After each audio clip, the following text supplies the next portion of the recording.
नमस्कार मित्रांनो.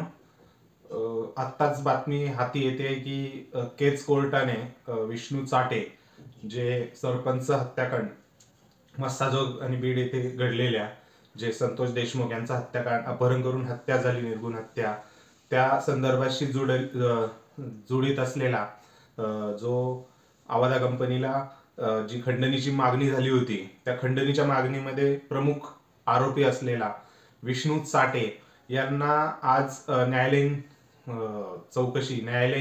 कोठडी 14 दिवसाची सुनावलेली आहे.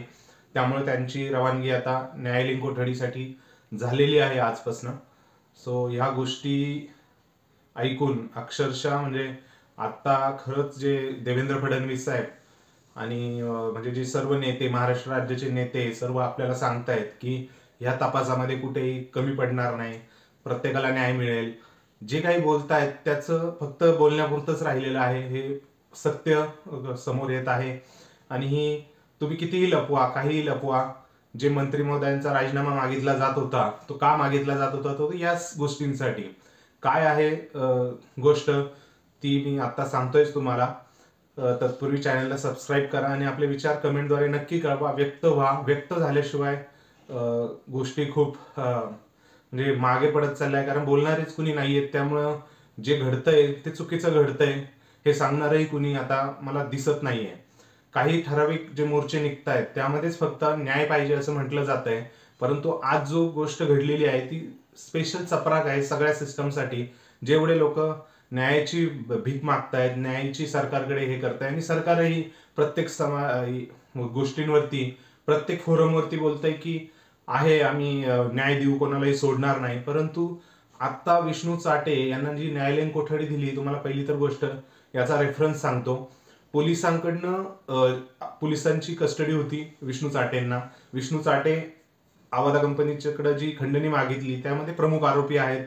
वाल्मिक कराड यांनी विष्णू चाटे यांच्या मोबाईलवरूनच कंपनीच्या लोकांशी संपर्क साधला. हेही CID कडे रिपोर्ट हे लागलेत.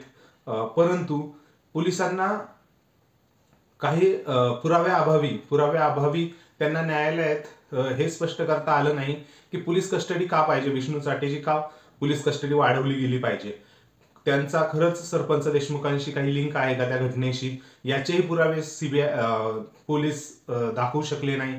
त्यामुळे न्यायालयीन कोठडी देण्यात आलेली आहे. सो हा जो तपास चालू आहे हा काय आपल्याला अंधारात ठेवून चालू आहे. म्हणजे ऍक्च्युली तसंच व्हायला पाहिजे. बीड पोलीस यंत्रणा त्यांचा तपास करतायत, परंतु अजूनही धागेदोरे लागलेले नाही आहेत. आणि अशाच याच्यात एक आरोपी फरार असताना आता हा दुसरा आरोपी यांना म्हणजे विष्णू चाटे आता बेलवरती, त्यांना जमानत सुद्धा मिळू शकते. ते जमानतला अप्लाय करू शकता न्यायालयीन कोठडीमध्ये.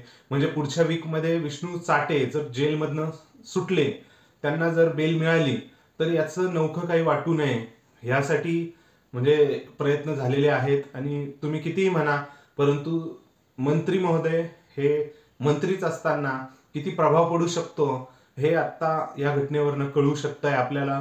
पूर्ण प्रशासन, मी तर म्हणतोय जे मान्य न्यायालयाने दिलेली आहे जो न्यायालयीन कोठडी, परंतु पोलिसांचं सबसेल म्हणजे हार आहे की त्यांना एक पुरावा सादर करता आला नाही ह्या हाय प्रोफाईल केस बद्दल. आता विष्णू चाटे जो आपण मेन अक्यूज म्हणतोय तो आता बाहेर येऊ शकतो, त्याला जमानत मिळेल पुढच्या आठवड्यामध्ये. म्हणजे विष्णू चाटे बाहेर, वाल्मिक कराड यांनाही उद्या बेल मिळू शकते. पुरावेच नाही आहेत. जर विष्णू चाटे स्वतः तिथं उभे होते खंडणीच्या आरोपात, आणि म्हणजे त्यांना जर तुम्ही पोलीस अवघड आहे, सगळंच अवघड होत चाललंय. आणि आता अजून एक गोष्ट समोर येते की आज जो जालन्यात मोर्चा झाला त्याच्यामध्ये नाव घेण्यावरती बंदी घालण्यात आलेली आहे प्रशासनाने.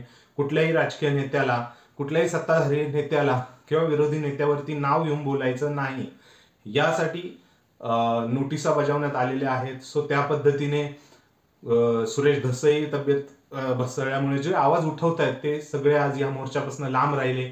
मनोजदादा जरांगेही खाली स्टेजवर न जाता खाली उभे राहिले. सो प्रशासनाने कुठेतरी दबाव वाढवलेला आहे मला तर नक्कीच वाटतंय. कारण प्रशासन हे मंत्र्यांच्या दबावाखाली आलेलं आहे की नाही हे आता ह्या सगळ्या गोष्टींवरनं आपल्याला कळायस म्हणजे न कळण्या इतके आपणही एवढे वेडे नाही आहोत असं मला तरी वाटतं. तुम्हाला काय वाटतंय ह्या सगळ्या गोष्टीमध्ये? सरकार आणि सरकारमध्ये धनंजय मुंडे असल्यामुळे किंवा जे अक्यूज ज्यांच्यावर आरोप होत आहेत ते मंत्रिमंडळात असल्यामुळे ह्या प्रकरणाला आता पूर्णपणे दाबण्यात सरकार यशस्वी होतंय. सरकार यशस्वी झालंय का? कमेंटद्वारे नक्की कळवा आणि तुमचे विचार म्हणजे कमेंटद्वारे नक्की कळवा आणि चॅनलला सबस्क्राईब करायला विसरू नका. धन्यवाद.